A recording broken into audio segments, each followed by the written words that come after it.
Good morning, everybody. Welcome to the Social Housing Roundtable. Welcome to a lot of new faces and those who've joined us before. Fantastic to see so many people finding our community and finding kind of what the Social Housing Roundtable is all about as we kick off 2025. I know we're only in session number 3, but you'll be amazed how quickly they ramp up. So, as I say, a big thank you to everyone who's been able to join us. To those who don't know me, my name is Matt Baird. I have been working in social housing recruitment now for 13 and a bit years. I set up on my own 4 years ago and have now partnered with a business called Bromsgrove, called Spire House, who are based in Bromsgrove, that specialises well in social housing recruitment so that we have a more overall package, and I can absolutely share some more information on them. But the important thing is that the money that kind of comes through our recruitment business is what keeps this free for everybody. So if you are looking for a genuine kind of bit of a social venture when you're looking with who you recruit for, but also for a wider recruitment partner, please do reach out because we want to keep this running for free for as long as we possibly can. We ran 54 of them last year and are looking to try and do some more this year. So lovely to have you with us. I'm also the co-chair of the board for Spring Housing in Birmingham. I'm not, well, as now chair for St Anne's, but everyone knows Spring Housing. And this is a platform, the Social Housing Roundtable, that was set up during the original lockdowns to bring people together to have open and really authentic and honest discussions about any topics that we can possibly come up with. We've done about 200 or so sessions now. They're all available on YouTube, Spotify, and more recently Amazon and Apple Podcasts if you want to catch up on any of the backlog. But I've known Duncan for a little while. We've worked together on a few projects. We've looked at some recruitment together. And to anyone who kind of, I think a lot of people who noticed this platform and the topic today, Duncan, and he'll talk about it himself in a moment, put up a fairly innocuous link just before Christmas to say, hey, look, is anyone having some issues? And it kind of went boom as a post. I think social housing viral was probably about the best term I can give it, which isn't like everyone in the world knows about it, but in our sector, it's huge. And I said, look, rather than trying to reply to everybody individually, come onto the roundtable and let's really start a discussion. And I think that's the point I want to raise today. Those who've been to the roundtable a number of times know that sometimes we have someone come on, talk for 20, 25 minutes, really highlight everything they know about a topic and why they're a specialist in it, and then we discuss it for half an hour. This is a bit different today. This is very much Duncan bringing the topic to the table, and we want as many people as possible kind of coming forward with their ideas, sharing what they know, sharing their thoughts, and it's very much that kind of piece. So while Duncan's talking, please feel free to put thoughts and ideas in the chat box. After Duncan's finished, which isn't a huge presentation or anything like that, there's a react button at the bottom of your screen. Next to it, when you click on that, there's a raise hand function. If you click on that, I can bring you in when Duncan's finished and we can really engage in conversation. So for now, Duncan, I'll pass over to you to introduce the topic today, but also, I guess, why you put on that topic in the first place on LinkedIn. Yeah, good morning, everyone. Again, thanks a lot to Matt for taking the opportunity to facilitate today's discussion. So I'd like to introduce myself. My name's Duncan Palmer. I work at Platform Housing Group. I've worked in the social housing sector for 20 years. I started my career as an electrician back in the day, again, going back 20 years ago, picking up the paper tickets. My work spanned across responsive repairs, voids, programme work streams. And today I serve as the head of responsive repairs at Platform Housing Group. So Platform Housing Group own 50,000 properties across that centre belt of the UK, so from Worcester right the way over to Skegness. And we cover 150,000 responsive repairs per year. So just before Christmas, I was moving house and I was trying to get out of doing anything other than packing boxes. So I was thinking about my working day, and I was thinking about work in progress and everything that we're dealing with. And I dropped a post onto LinkedIn, just asking to collaborate with other people within the sector, just talk about some of the things that we have, not necessarily the problems, but we're all facing increased demand across responsive repairs, whether it's aging stock, whether it's underinvestment, balancing budget. So a lot of the same struggles. So it was all about collaborating with other people within the sector. Matt promised me he was going to cap the registration today to 10 people, but to see like over 100 people on it, it highlights that everyone else is feeling the pinch a little bit. So like Matt said, yeah, viral. As far as social housing posts go viral, it received about 28,000 impressions. So with that level of interaction, LinkedIn informed me that anything between 0 to 5,000 impressions has had significant interest. So there's 28,000. Again, it just highlights the need for this topic of conversation. Just to set the scene, I'm not coming in and professing to be the oracle of all things responsive repairs. I wanted to facilitate a conversation for the like-minded individuals that work in customer experience, that work in responsive repairs, asset management, and just highlight some of the things that we're doing, some of the things that are working well, and just really have it as a conversation starter. Hopefully make some really good connections off the back of it, and between myself and the members of the round table, just try and kick on and offer some really positive changes to the social housing sector and how we deliver repairs. So there's a few things that I wanted to go through today. Like Matt said, I've not got any presentation or anything to go through. It is a topic of conversation. So the headlines that I've got to go through today is just how we've collaborated with our asset management team, the importance of data. So we talk about it being a big buzzword in the sector, but actually what are we doing with that data? Not just being the word, oh, I use data, how do I use it and how have we used it at a platform?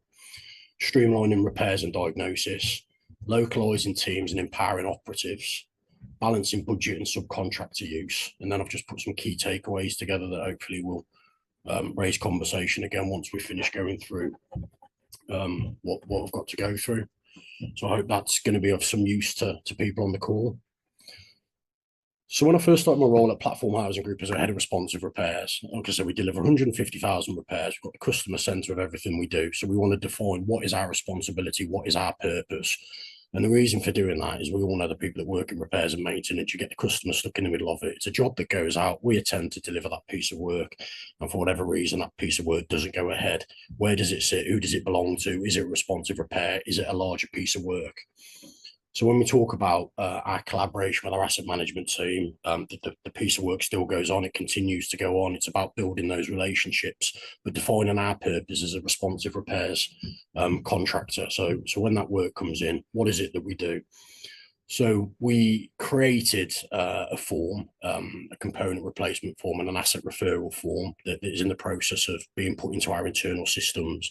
So we've got a CRM way of tracking these jobs through rather than being a Microsoft form. So an operative goes out, we complete the component replacement form, working closely with the asset management team to define the purposes around when we would replace a component, the age of the component, how many units within that kitchen need to be replaced, or if it's an asset referral form, a larger piece of work that falls outside of a responsive repair. Our asset management team have then worked with supply chain subcontractors to be able to provide services that we don't deliver from an in-house DLO and outsource those works and manage them through externally. So that's a little bit of work we've been doing, collaboration with assets, component replacement forms, asset referral forms, when it falls out of that bigger piece of work, how we hand that piece of work over, but ensuring that all the information is captured on that first visit is handed over to our external contractors, asset management team to ensure the customer's not lost in the middle of everything. So again, starting the role, the importance of data. So once we'd established what we do and what we don't do, how those larger works are passed over, we had to understand the volume of those types of work that are coming in to be able to profile our workforce.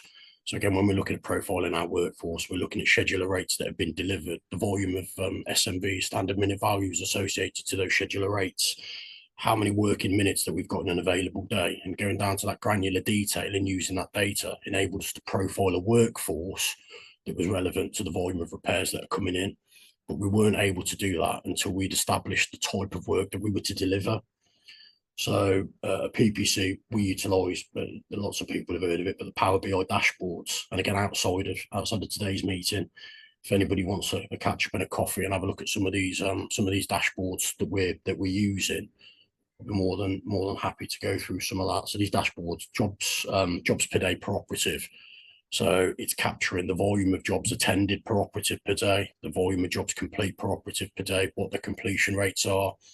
And then we're able to delve into that data to understand the follow-on reasons for repairs. So rather than looking at completed and attended repairs, we're looking at wastage. So if an operative's attending 4 jobs per day, where is the wastage of that job? Is it a follow-on?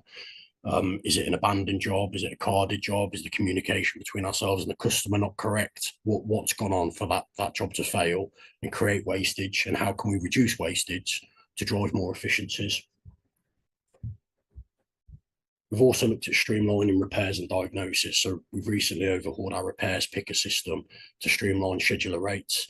So rather than having a book of 7,000 scheduler rates, we've gone through the repairs picker to try and align it more with getting the right trade there for the right amount of time. So what are those scheduler rates that we need? Where the scheduler rates relate to a concrete post or they relate to a wooden post, is that irrelevant if they both relate to 1 hour and it requires a ground worker to attend? So just consolidating some of those scheduler rates to try to mitigate some of the risk of that repair failing. Localising teams and empowering operatives. So we're currently going through a new operating model at Platform Property Care, and we're focusing on localised teams. So as alluded to earlier on, our geography from Worcester all the way over to Skegness is a huge operating area. So we're looking at getting neighbourhoods and aligning our teams with asset management. So we've actually got a designated point of contact within the business. So property care responsive repairs have got trades operatives delivering the work, stood shoulder to shoulder with trades operatives and neighbourhood officers. When we go into that first level management role, we've got neighbourhood managers as well. So we've got a contact into our DLO, into our delivery team, to try and have that collaboration between our teams at Platform Housing Group to ensure, again, the customer's at the centre of everything we're doing and we're delivering a good service. We're shifting as part of the empowering the operatives, localising our teams. As part of that, we're trying to shift the mindset of our operatives to adopt a whole home approach. So rather than just being task driven, this is the scheduler rate I've got. I walk into the property, the customer tells me about another repair, but what I'm going to do is raise a repair to come back another day and do that. Providing we've got time, providing we can have those real time conversations with our schedulers, and we're not going to annoy 3 or 4 of the customers by taking on that extra work, empowering the operatives to have the whole home approach and be able to deliver that repair whilst they're there, reducing repeat visits, reducing that customer calling back into the home and being able to raise additional repairs. So just trying to drive that efficiency, empowering operatives with a more whole home approach rather than a task driven approach. Probably high on a lot of people on the call's agenda, balancing budgets and subcontractor use. So we all set our budget at the start of the year. We say, this is what we're going to deliver. This is the volume of repairs we're going to send to subcontractor. And this is the money that we're going to spend on subcontractor. Don't try to speak for everybody, but I'd imagine 6, 7, 8 months in, that subcontractor budgets tend to have gone north a little bit. So we've recently engaged with some of our subcontractors, and we've talked to them about the pressures that we're under. They've talked to us about the pressures that they're under, and a lot of subcontractors that we engage with and having those face-to-face interactions, those conversations with with the contractors. Responsive repairs are a difficult bag for them to pick up. They'll pick up a void, they'll pick up program work. They're in one place at one time, and they're generating that larger amount of income than the potential risk that comes with responsive repairs. So it's not going to sound like we're setting the world on fire, but by pulling visits out of our diaries that are future visits that we've never been to before, it's a first visit that might be booked a month down the road, but down the line, but we've batched these together within a postcode area and been able to offer a subcontractor 100 jobs to deliver within a 5-mile radius. And they seem to be far more susceptible to picking those up than they are to picking those ad hoc ones up that are going to drive inefficiencies for them and not enable them to deliver that volume of work. And I said, this isn't anything that people probably aren't looking at the moment, but I just wanted to talk about the things that are working well at Platform. We talked to our contractors as well about minimum orders. So where we'd say £85 for a minimum order. We've done the value for money piece of that. We've ensured that the customer, again, is at that centre, that people aren't just going in and doing the minimum order, offering the customer a poor service, getting out of that job and claiming the income. We've talked about how customer satisfaction feeds into the price of the minimum order. So we're able to forecast if we're sending 100 jobs to a contractor, that contractor is getting good feedback back from the customers, or we're receiving good feedback from the customers. It's a longer relationship that we can have with those contractors, as opposed to them going in not doing a good job and us not utilising them for ongoing works. We've created a few customer-centric initiatives where we've placed the customer at the centre of everything we do. That's non-negotiable. But we've introduced a couple of software solutions. We're fortunate enough at Platform Housing Group to have an assistant director, business development and growth, a guy called Lee Vernals. And Lee's one of those really techie bods that every organisation needs to have. He's a really, really good guy. Introduced VoiceScape to our repairs and maintenance service. So VoiceScape gives a pre-recorded call out to the customer a week before. It's set up within our system that it calls the customer a week before we're due to attend. The customer can press 1 to confirm the appointment, or can press 9 to reschedule the appointment. And if they press 9, it then goes back through to our planning team, and they're able to talk to somebody directly to reappoint that repair. We've also looked at introducing an app called Operative on Way. So that's part of Advance. So when the operative accepts the job on their mobile device, that then fires out to the customer on a link. They can look at that link, just like your Amazon delivery service, and they can see that operative. So if they are down at the shops or wherever they are, they're able to get back to facilitate that visit. Since introducing VoiceScape and Operative on Way, we have seen a notable reduction in outcards. So we were outcarding abandoned missed visits anything between 8 to 10% prior to launching these two apps. And we have seen that now drop down to anything between 6 to 8%. So 2% is equating to around 4,000 additional repairs completed annually when you're looking at the volumes of repairs that we're delivering. Dunk, sorry to interrupt you. I don't know if you can see there's someone with a hand up, Brian Griffin. Yeah, I'll bring him. Duncan's finished, Louis. Duncan. Sorry, my bad. That's all right. No worries. Cheers, Louis. Duncan, over to you. That's Louis, one of our platform colleagues, looking out for me there, making sure we deliver the best we can. Cheers, Louis.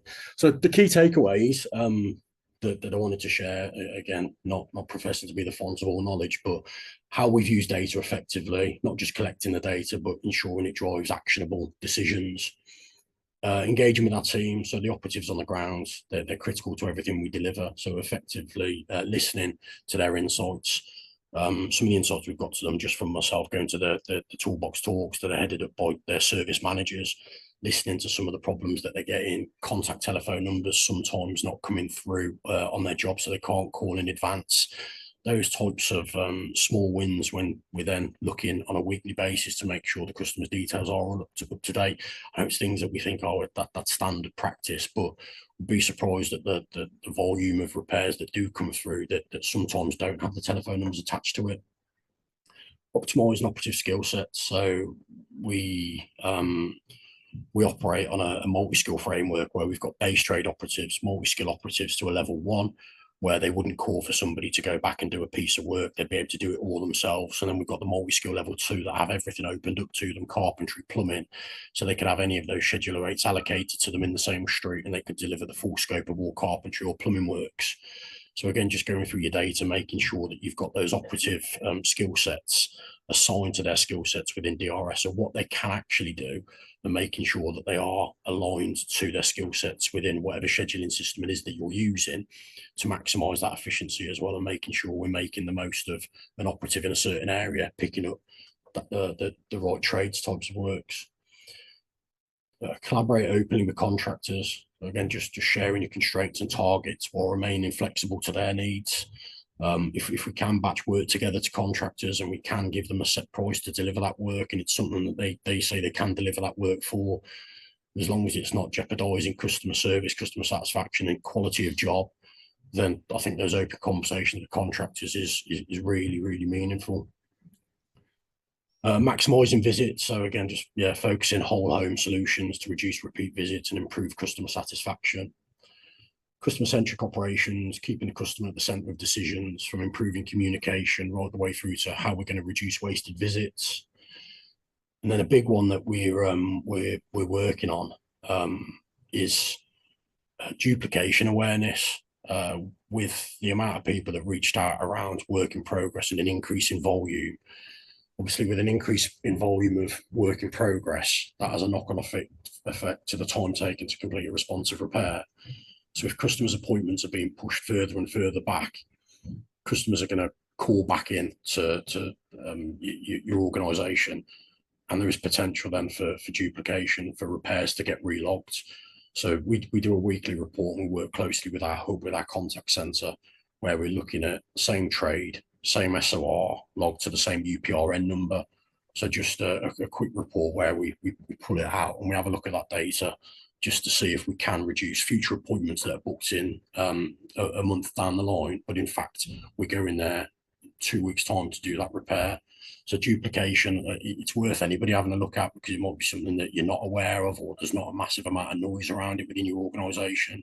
When you have a look at those volumes of repairs, it can be quite eye-opening sometimes.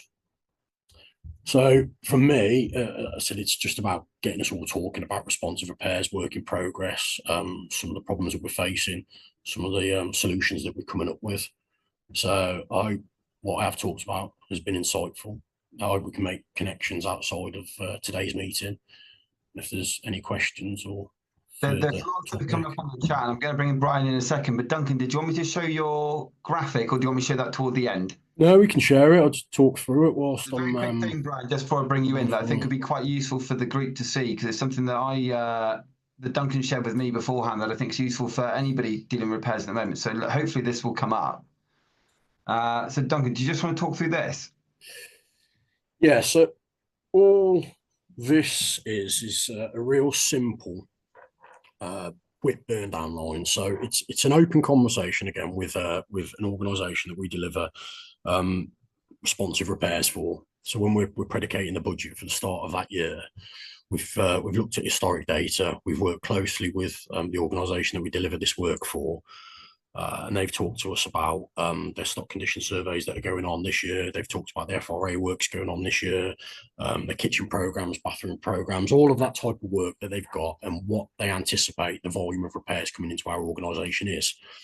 So based on that model, all we've got across that top is the logged volume of repairs on a monthly basis. So we're predicated to deliver 20,000 repairs for this specific housing association that we deliver repairs for.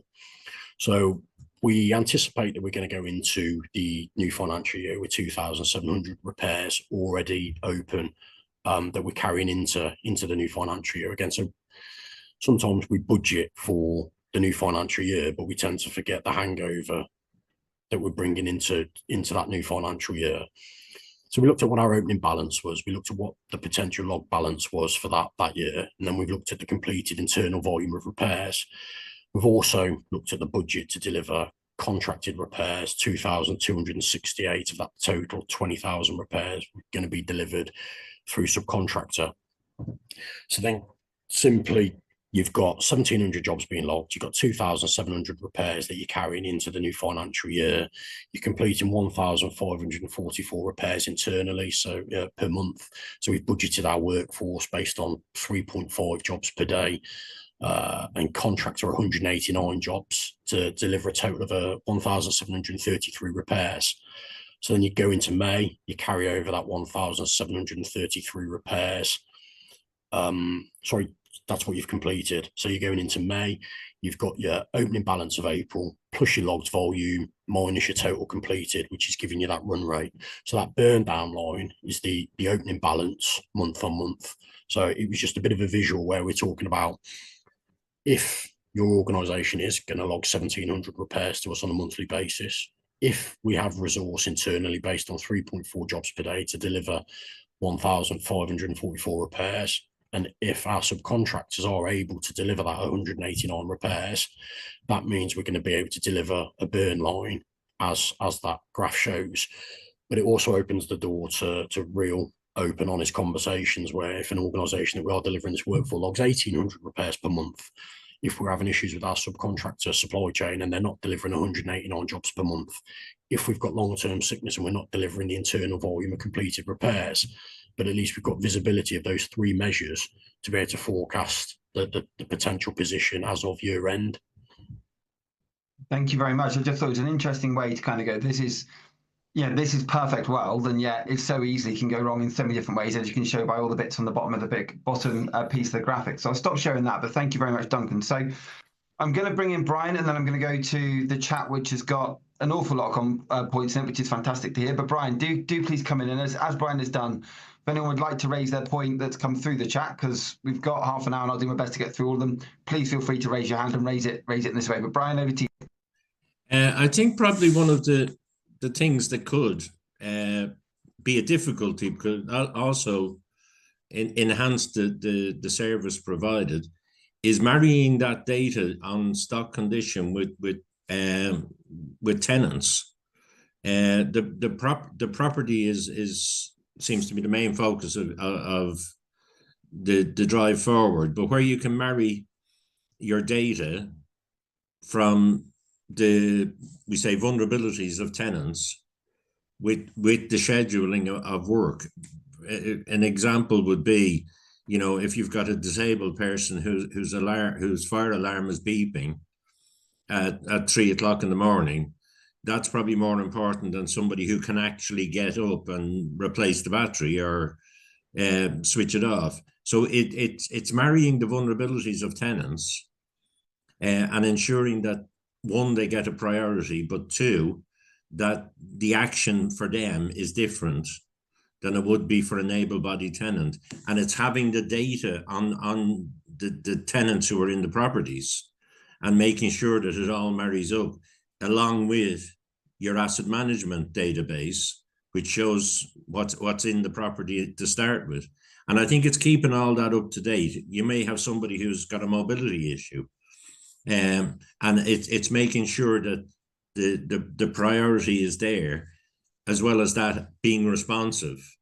It can reduce the amount of times that you miss an appointment or whatever happens that somebody's not in, so that they are aware of that when the calls are taken. It was one of the issues that we found. Because we've got an awful lot in the chat, so I'm going to have to be a little bit tight on time with people today. But Duncan, what are your thoughts on some of those points before I go to the chat? Yeah, with the vulnerability measures, we've with the system that we've got, we capture those customers' vulnerabilities, and then like Brian's talks about the smoke alarms beeping. If you have got an elderly person, would that go through smoke alarm beeping? Would that's a bad example, isn't it? Because it's an emergency, whatever way, smoke alarms. But we've got the vulnerability of those customers, and repairs are escalated based on those customers' vulnerabilities and how that vulnerability is impacted by the repair. But certainly the asset management, capturing the data, understanding where we've got fire doors within communal buildings, capturing the asset management data is a massive thing. I think that we probably lack across the sector. Agreed. And I mean, there's a point here as well, which I think ties into that. We came from John Poundland earlier, which said effectively all voids can be classified as WIP. How do you prioritise the repairs backlog, rent loss, compared to repairs while the tenant's in the home? And I think that's one of the biggest challenges you've got, isn't it? Yeah, I'm probably going to lose half the audience here now. So at Platform Housing Group, we have head of responsive repairs and head of void management as well. So there's another guy that works doing a similar role that I do as responsive repairs across the whole of Platform, but within the void properties. So managing the WIP on void isn't necessarily my bag. But if anybody within the conversation have got anything about that, any insights, then no, absolutely, and do please raise hand. Question about budget, which I'll come back to in a minute, but I think Emma said there, thanks for acknowledging there isn't a magic wand. Small, consistent changes can deliver results and a better customer experience. And I think there was a conversation which went off around proactive versus reactive, and I think the argument is always that whilst we're trying to be as proactive as we can, we will always have to be reactive, because inevitably that's what repairs are. Particularly if it's an emergency repair or something arises. There was a point here which said, that was the question on 10. So Chris McKenzie-Grieve, there was some data from some work I did on operative productivity in 2019. The aim is to increase the on-site productivity percentage by understanding and eliminating the waste in other areas. There's also a breakdown of the total cost to serve, which shows the overhead and management costs. Chris, would you mind coming in and just explaining your graph at all, if you're free to? This episode of the Social Housing Roundtable is sponsored by Alertical. Alertical helps as many people as possible feel safe, connected and informed by combining ingenious technology and award-winning human contact. Alertical's digital engagement solution helps social landlords proactively know their customers and properties by putting a portable touchscreen in every home, offering a daily property check through the optional OK Each Day service, plus repairs reporting, tenant surveys and much more. They also provide Beyond Warden Calls, an easier, simpler and lower cost wireless warden call solution with video door entry, dispersed telecare and smoke alarms. Alertical works with over 60 housing providers across the UK to enhance two-way engagement between customers and landlords, In 2022, Alertical won the Queen's Award for Enterprise and Innovation, and in 2023 won Housing Supplier of the Year. I'm delighted to have them as our sponsor of the Social Housing Roundtable throughout 2024. Yeah, I can. Hi, everyone. Yeah, so I did some work with a maintenance company that was associated with a housing association back in 2019. It was just literally on the cusp of COVID, if I remember rightly. And what I did was I actually just identified what I would call all the component parts. And I use this model quite a lot. I call it a value indicator type model, where I try to really boil down to the productivity of people and obviously materials. So the two things I'm really interested in is the materials and the productivity of the people. And the productivity for me is what they do at the work face. So that's the real important bit. And when you dive into that kind of detail and look at all the other things that they do during the day, you end up with this kind of model that splits it out into the various component parts. And Duncan's talked about this, I think, and I think to some extent, Duncan, if I'm going to quote you a little bit, I think this is the kind of stuff that you're focusing on, isn't it? Is what I would call the non-value adding stuff that we use in the lean world and places like that. So that's what that model does basically. And I kind of managed to pull together that kind of data that said, look, these are the areas we need to focus on going forward. And if we can do that, we can drive productivity. You've obviously got to have the things in place to do that. And data is really, really important. Having a good system that schedules well, having a good thing that plans well, so transport planning and all the rest of it. And that's when we put in a system to do all that type of thing. But what it does is it allows you then to really focus on the productivity of the people. And one of the interesting things was that we also did as well is that productivity is and I'm going to cut me off for going on a bit. So I use a thing called getting your P right. So productivity equals effectiveness and efficiency. Efficiency is the bit I've just talked about. Effective is when you go in and actually, let's just take a bath seal. You can go in with a gun basically and do a bath seal in about 5 minutes and then walk out. The problem is you'd be back a month later to redo it. To do it properly, you have to take the seal out, fill the bath with water, and then reseal it. So that's good productivity. But there's even better productivity where you have a conversation, and the conversation drives your customer figures up, and the other one drives your productivity. So you need to get that balance right. So that's how I kind of approach it. So I think we've just got to be careful in our industry. We just don't focus on the efficiency bit. We need to be effective as well. So that's what the model does. And I've got two models there. One that shows the operative, and the other one then is what I call the total cost to serve. You should take all the management stuff in as well. And then you can drive all those kind of areas by, let's get more efficient. So that's what the model does. It's simple. And this and thanks for sharing. I mean, I can see here Mark Curtis has put in the chat that they've led a whole house MOT program. They targeted the 30 highest demand properties YTD each month, inspecting, surveying these, batching work, and speaking with the customers about them batching, reporting non-emergencies to avoid multiple appointments, then taking time off work. And these surveys led to preventative works. The insight these surveys gave us was invaluable, including referring issues back to housing colleagues, such as tenant damage. They also reached a point where housing officers were discussing with customers about the repair history when conducting 5-year tenancy audits, making them think about how their use of the property have led to repairs arising, for example, not slamming doors and windows.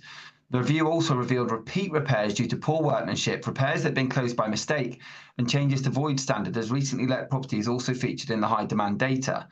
And I think this is something where it's quite often, you know, when we're talking repairs, it's interesting. I know it came up in the chat, and there's a point around, you know, the tenant voice, and anyone who's done the roundtable and known me for the last 4 years, a massive advocate for the tenant voice and everything that goes on with it. But you know, repairs are inevitably led by tenants, but often also, you know, when we talk about reactive repairs, certainly, and the work that's being undertaken, I don't think it's.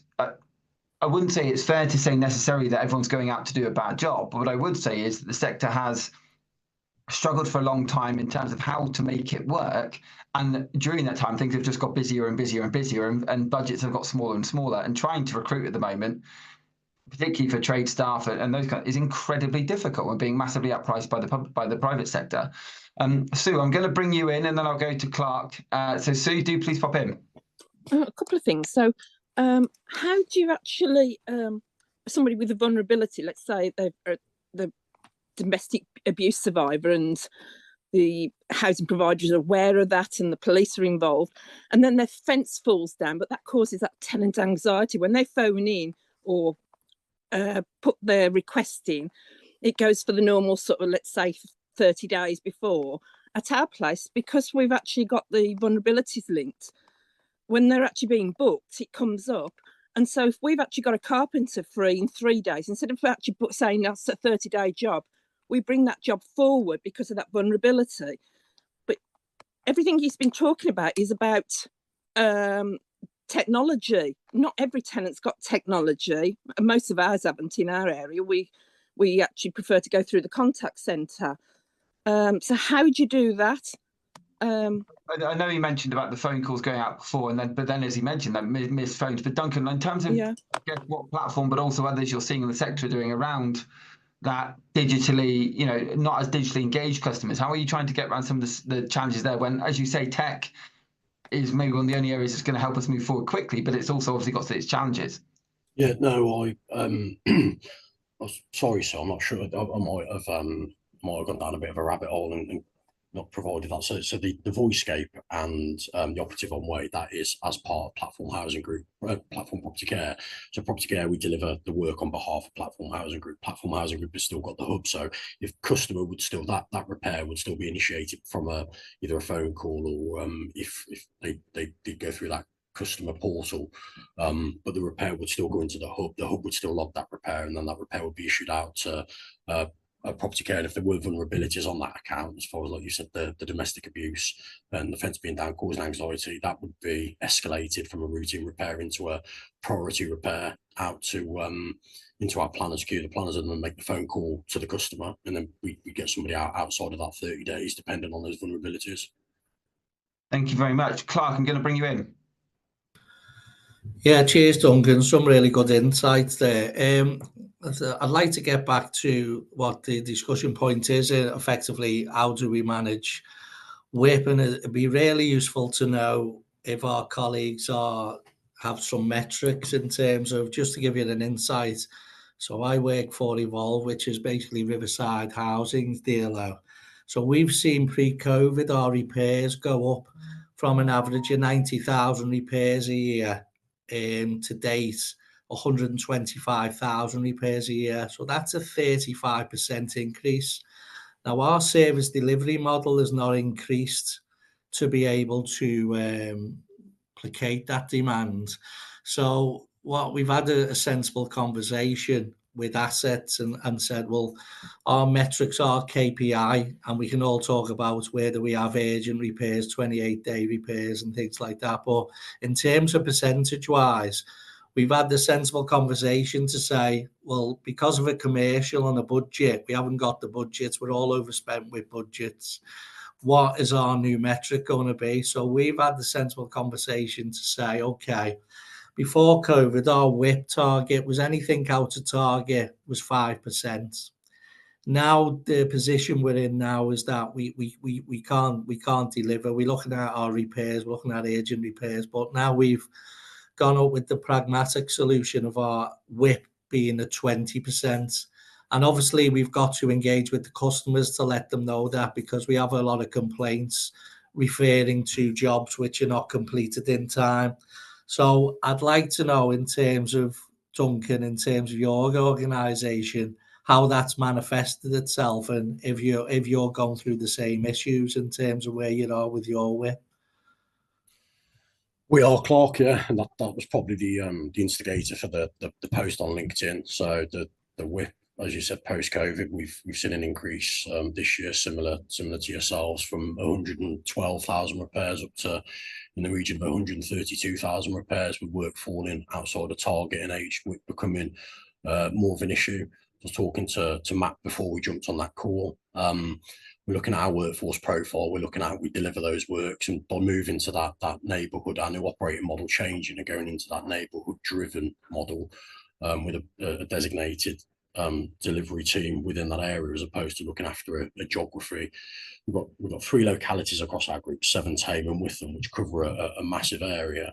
So we're looking at trying to focus the WIP by smaller individual areas to make sure that it's far more manageable, but we've got far more granular detail of the types of tradespeople we need within that areas to meet demand. And then we can also break down our subcontractor usage by those localized neighborhoods to try and meet the demand of the work coming in.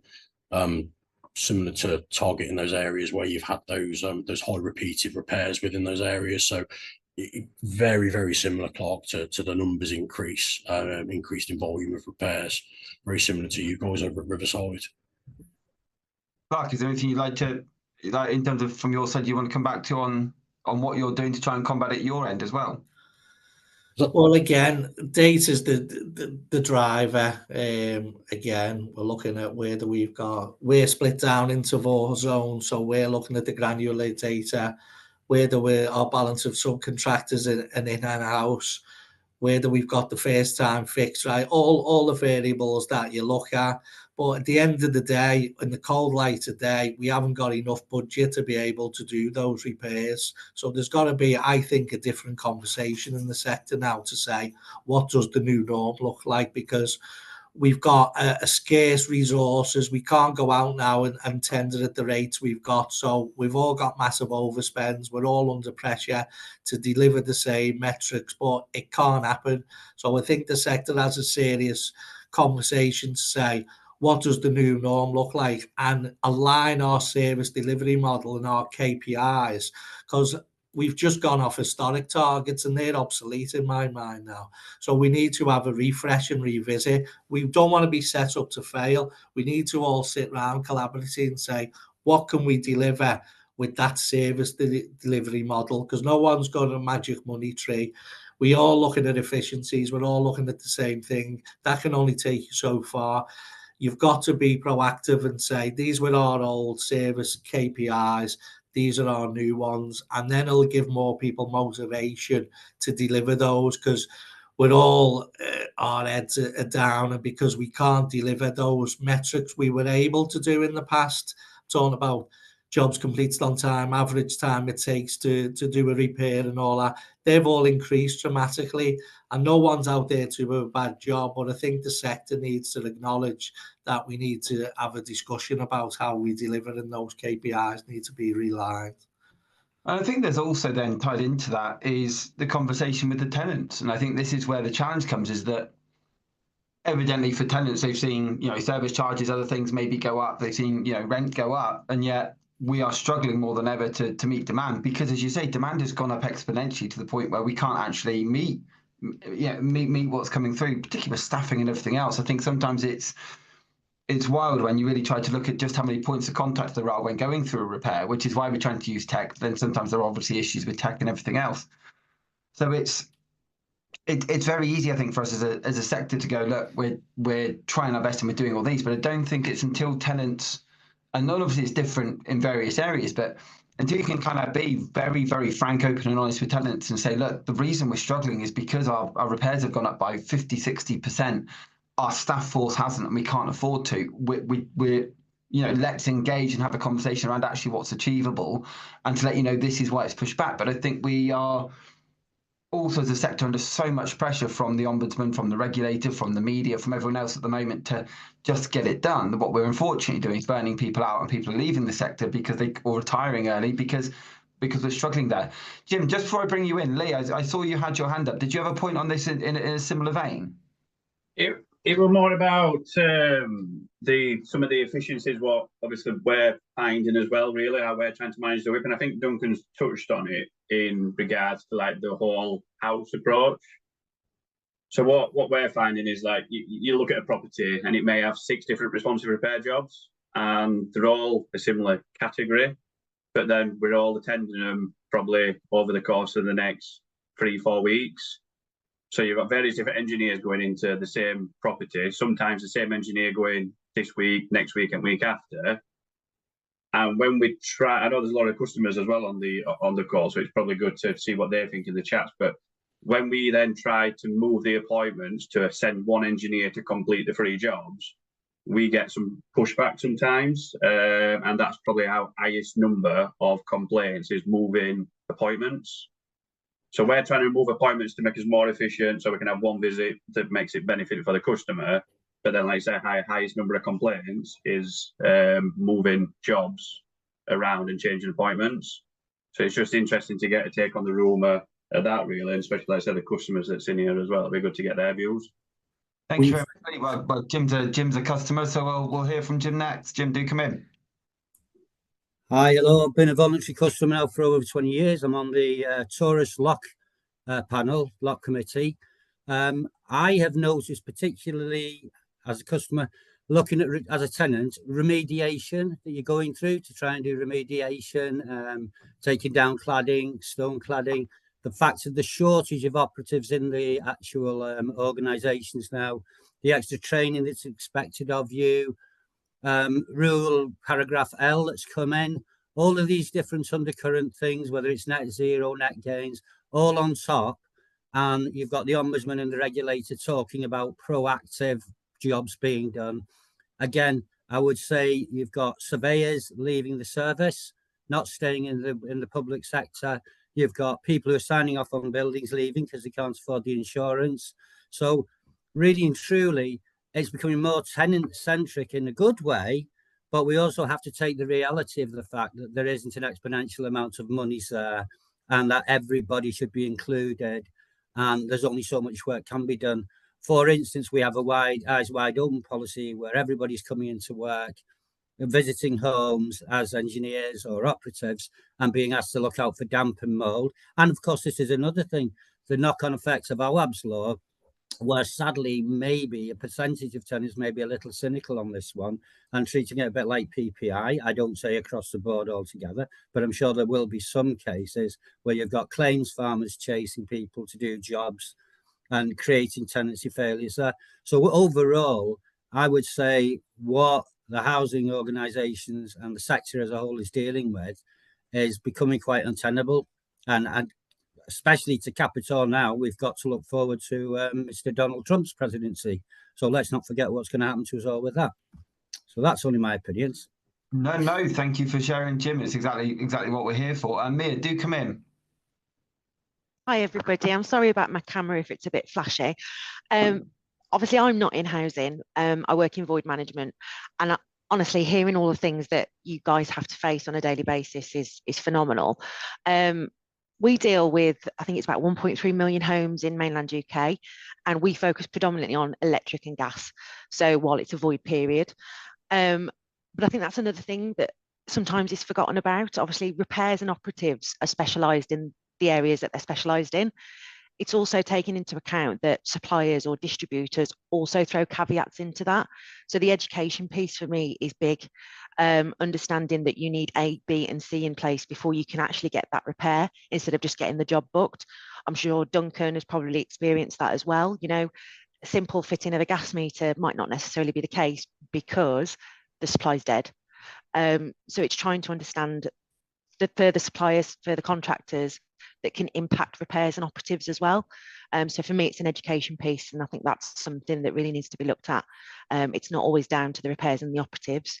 It can be other determining factors. Thank you very much indeed, Duncan. Just some thoughts, I guess, on what we've heard from some of the guys who jumped in there. Yeah, then especially it's good for Jim to recognise the pressures that we are under, and Mia then talk about the external influences. We come to work, and I guarantee everybody on this call tries to do a top service, tries to deliver a fantastic service day in, day out for the customers that we're working with. We've had suppliers issues. We've had the war in Ukraine that's sometimes holding some of the materials back, or we've got issues with operative vehicles. The unavailability of vans, the amount of influence, external influences that we have on our just delivering day-to-day repairs. And this isn't, let's make excuses for what we're not doing. It's looking at, it's perspective for me as well. It's looking at what we are doing really well, but then trying to have that conversation to tackle the challenges that we are facing in an open forum. I've noticed I've got a few of my service managers that work at Platform on the call with us today. And some of the day-to-day challenges, you never see the same thing twice. So it's a tough job, but just recognising that we are doing the best that we can with the services that we do at the moment. And I think tied into that, you know, and you can see it through the chat here. So so much of it seems to be, I think one of the areas that's coming out of the chat a lot is that communication piece with tenants is engaging better with tenants to really kind of outline why we're in the troubles we're in, why things are now taking longer and everything there. But I think on the other side, the work still needs to get done, and the problems still need to be fixed, and the repairs still need to be repaired, and the boilers still need replacing. And so, when we're trying to kind of say, well, look, we know things are going to take longer, and we're trying to get everything done in one visit, and I like that kind of whole home tactic you're taking. I think someone else mentioned it's like a whole home MOT is absolutely the right way to go. Somebody mentioned in the chat before about kind of noticing that if over 6 to 8 months there are 4 or more repairs that tie into damp and mold, or tie into water, or tie into gas, that actually there's probably a wider problem when we need to get in and have a look. And that's what the data can tell us. And I know you're doing similar stuff at Platform from the conversations we've had. However, the flip side of this are the pressures from the ombudsman, the pressure from the regulator, the pressures to go, to easily be tagged via many forms of social media or news outlets, whatever it be, as well, look, you're an awful landlord because although you've got 100,000 properties, you had 2 which had serious damp and mold, and that's not excusable. I'm not saying it's right or it's wrong. I mean, it's wrong, but I'm not saying it's right. But what I'm saying is that actually there is only a finite amount of resource we have, and to try and combat that is very, very difficult. So when we're looking at stuff like data, and we're looking at our WIP, and we're looking at why this post was even posted in the first place, I think it's fair to say that the sector is starting to go, well, hang on, this is going to get more and more difficult. So, repairs aren't going to slow down with, as you've mentioned, aging properties. We're still issues with the supply chain. We're still issues around recruitment. I know we've talked before around trying to hire staff, and particularly in rural areas across the country is very, very difficult. So what did you, I guess from your side, do you think there is a centralised answer, or do you think it's literally the housing providers need to come together more collaboratively, I guess, to try and combat this, because it's the only way it's going to improve? I think what Clark said, you could certainly hear the frustrations and the difficulties that we're all facing. And I think what Clark said around changing those metrics of what is acceptable, what is it we're delivering on, absolutely putting the customer at the centre of everything we're doing and ensuring the communication is right with the customer. But we've had conversations again within our offices where we say, those properties they're relatively new, but they were built in 1990, so they're already 35 years old. But the perception of it is they're relatively new still. 35-year-old property is going to have multiple repairs coming up on that, and though you'd be looking at it as relatively new stock. So I think, the volume of repairs, I think we're on it's going to continue to increase. It's how we tackle that, how we manage customers' expectations with the work that we're delivering is the big piece, the big communication piece. Absolutely. I can see that Mark Curtis has put in the chat, with our minor works and asset referral jobs, we ensured that there was full visibility of these on our IT systems by keeping jobs open but changing their status to a non-repair, reassigning to an individual within the team they're assigned to, so that person could manage their WIP and referrals just like a planner would. To avoid these jobs impacting our response performance, completion numbers, productivity, and order bank, we measured them differently. So the response team KPIs were still accurate and they got credit for attending. What we found, though, was that our previous approach of closing jobs, which were not completed in reality but passed to other parts of the business, was a common cause of complaints. Increased calls to a contact centre, lack of clear ownership in the business. So by keeping the jobs open, all the notes and history were in one place and measurable to improve the overall customer experience, cradle to grave. Basically had the full life cycle of a repair reported, which led to service improvements elsewhere in the business, as we could clearly show where the bottlenecks and blockers were. Are you doing anything similar where you are, Duncan? Yeah, we've got our a completion stage, which is the absolute bane of our life. It's a complete new job. So when we go out to an emergency repair, complete the emergency, we then have to go back to do a new job as far as the remedial repair work go. But we're working with our IT teams to remove the complete new job and have follow on from emergency. So we still capture the log date and the completed date of that emergency repair, but we've got that whole full cycle of that job right the way through, being able to visibility. As soon as you go complete new job and you've got that new repair raised, you lose all the previous photographs, all the previous notes and everything, unless they're manually transferred over to the new repair. So it's a common issue. I'm going to bring in Jan, Jim, just for you, because we've already heard from you once. If I've got time, I will bring you back in. But Jan, do please jump in. Hi, Duncan. It's been an interesting morning, and looking at the chat that has been more active than on most roundtables I've seen over the months. Some specific questions. What is your reactive repairs budget? what's the average cost of a repair? And how in managing that increase have you been looking at those properties that are never asked for a repair and those that have got more than 10 repairs per year? Because the reality is those people who own their own properties would be astonished to learn that we're doing anything between 6 and 10 repairs to an individual property in the course of a year. So I think the information that you've asked for there, the financial information, our budget management, our average cost per repair, is that something for a forum of this sort for us to share that information? I don't. Well, it's not secret, is it? I mean, if you've got 50,000 properties and you're doing 150,000 properties a year, if you're averaging about 120 or so pounds per property, you're spending about 18 million pounds a year in repairs. Is that about right? We'll go. Our average cost to deliver a repair at the moment is 272 pounds. 272. 272 pounds. That's the total cost. I mean the organisation. Louis, I'm going to bring you in just quickly. Louis, I can't hear you. Sorry, my bad. Can you hear me now? Yeah, our average cost per repair is high because we've got a lot of capital work in there. We've got some re-roofs on major schemes, big blocks, which are 40, 50, 60 grand. But Louis, that's not reactive repairs. Well, we're fully aware of that. That's asset stuff, isn't it? So what's the average cost of sending out repairs operatives to do 3.5 jobs a day over a 5-day week, over 51 weeks a year, in order to respond to the 150,000 repairs? That's really the question. Yeah, once we've removed repairs over, we have a benchmark of £875, we say, for a responsive repair, anything under that. So once we remove anything over 875, we're looking at around about £186 per repair. An average cost, 186 quid. The asset management side of it, as Platform Property Care, we're not necessarily a contractor. We're a subsidiary of Platform Housing Group. We're still putting that customer at the centre of what we do. So a lot of the time when these bigger repairs go through our responsive repairs team will get issued out to a subcontractor, they still fall into our accounts when we're looking at our average cost to deliver a repair. But then the commercial team will reallocate the budget code into the right area. But that's for work over 875.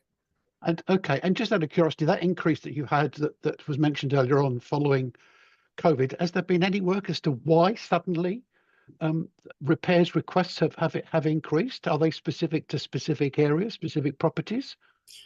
It's not been anything specific to any areas. I mean, it's difficult for us to review the data as pre-COVID, with 2019, we were Fortis that were based within that Worcester area, and we went through a merger with Waterloo Housing to become Platform. So yeah, increase of stock, the underinvestment in the asset management side for that historic Waterloo properties that we've taken on. Yeah, okay. It's a difficult measure. Okay, all right. Anyway, thank you. Thank you. Cheers, thank you. And I mean, I think it's one of those ones, as we can see, Marcus put in the chat there, businesses class what is repaired differently.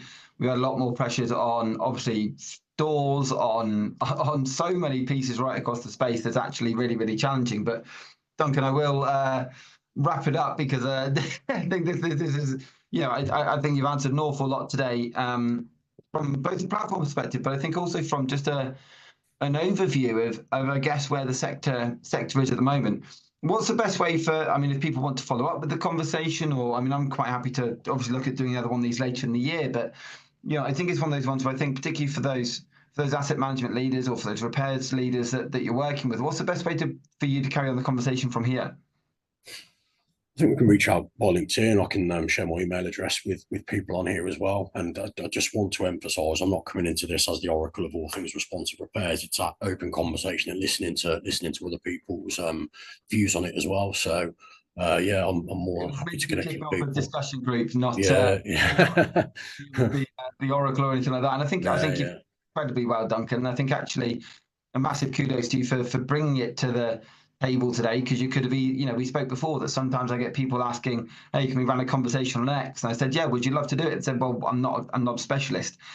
You've worked in housing for years, you specialise in what you've done for years, but you don't have all the answers, and yet you brought it to the table today. So a massive thank you to you for doing so, because we've had 80 people on the chat today. You've had hundreds of people via LinkedIn reach out and go, actually, this is something that we need to talk about more. And I think I've spoken to you before about how I sometimes help with CIH and NatFed in terms of, ideas for what to bring to their programs. This is clearly one of them, judging by the amount of people who are jumping on it on LinkedIn. So a huge thank you to you for today. Do reach out to Duncan or myself if you want to carry on the conversation via LinkedIn. And just, as I say, massive thanks to you for sharing as much insight as you were able to, but also for, I think, just facilitating the conversation. So Duncan, cheers for today. Thanks for coming on. Cheers, Matt. Thank you very much. Thank you. Cheers all, everybody. And I'll see you all next week if you're joining us for next week's roundtable. Take care. Thanks, Cheers, Matt. everyone. Great session. Thanks a lot. Cheers. Thank you. Bye-bye. Lovely. Thank you all. Bye now.